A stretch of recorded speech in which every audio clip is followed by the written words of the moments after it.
Workers will be furloughed or have to work without pay. That includes the TSA.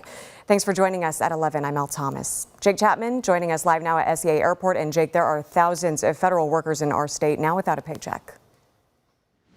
That is exactly right, Elle, but they are still working past the deadline, which was 2 hours ago. You could see TSA agents here at SEA still working, even with the government shut down. But besides all of that, it's not just TSA workers, as well as air traffic control impacted. So are people who are traveling through the skies. It isn't the news Americans coming back to the U.S. were expecting. Being out of the country and just finding out, I'm not sure how I feel about it. As of 9 p.m. our time, the federal government has shut down. It's not just the shutdown, it's people getting frustrated with them not being able to make decisions that help all of us. Which means travelers at places like SEA could see disruptions in their travel times.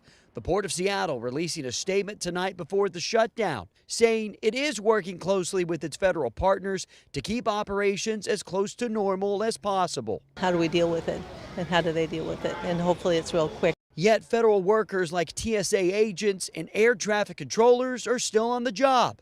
However, they won't get paid a cent until the shutdown ends. It's not fair because they work so hard.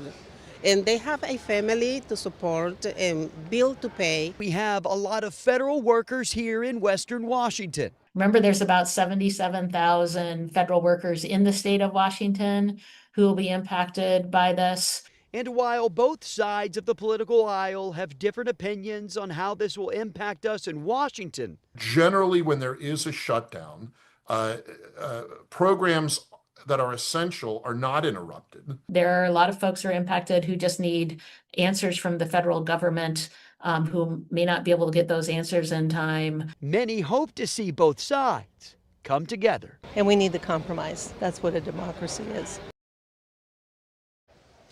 And we have reached out to the FAA and the TSA for a response on how they are handling this shutdown. We still have not gotten a response from either agency, but once we do, we'll let you know as soon as possible. Live at SEA, Jake Chapman, KIRO 7 News.